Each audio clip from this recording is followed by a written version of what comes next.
Hello, ladies and gentlemen, and welcome back to Georg Mack Plays the Classics. Hop into your F-119 and save the world in Air Diver.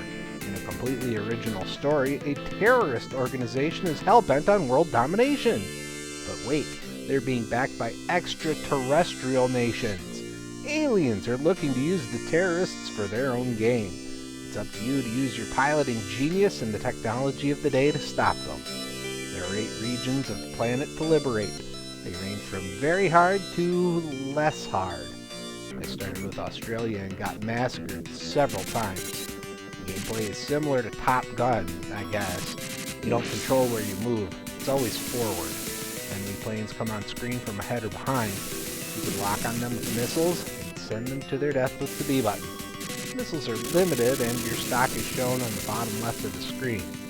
If you have unlimited ammo in your Vulcan cannon, you can hold down the A button to fire. I found the guns to be not very useful. If you need to go fast or avoid some enemy fire, the afterburners activated by the C button are your friend. You can do a backward loop and some side rolls with the afterburners activated. It took me a couple tries before I realized that you hold nose up or left or right, then press the C button twice to activate the maneuver. These maneuvers are imperative to avoid enemy missiles, which kill you immediately. You can't overuse them though, as they deplete your limited fuel supply rather quickly. You don't want to get hit by enemy fire either, because they can disable different parts of your plane. Good luck if your guns get disabled. After you kill enough regular enemies, you're challenged to a one-on-one dogfight with a strong enemy. These guys annoyed me. They avoid missile fire unless you're perfect, but they have the ability to maneuver around, while you don't. When they come in from behind, you need to do a vertical loop to avoid their attacks. If they come from the side, you might get away with a side scissor. Once they get in front of you, in order to keep them on the defensive, you need to use your afterburners and side rolls. Once you finally take these jerks down, it's on to the boss of the level. They shoot projectiles at you that immediately kill you and are incredibly difficult to avoid. You need to destroy multiple sections on these alien vessels before they go down for good. I was only able to beat the bosses of the easiest levels.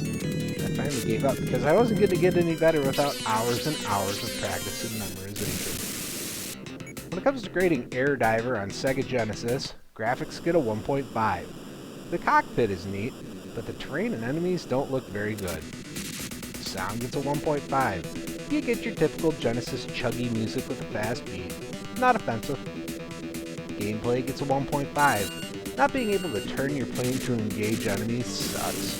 Everything you do feels like it's out of your direct control. Difficulty gets a 1.0. It's incredibly difficult to get to the boss of the level, let alone defeat it in 5 lives. Fun factor gets a 1.0. Before you get to the dogfight and boss fight, Air Diver is somewhat enjoyable. Then it began to grate on my nerves. Overall, Air Diver earns a 1.3 and gets a D+.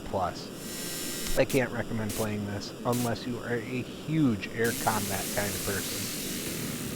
Yeah, that's going to do it for me for today. Please make sure to like this video. Let me know what you think of Air Diver in the comments. And please subscribe to Headshot Productions here on YouTube, because we want you here for each and every video we release, because of your destiny.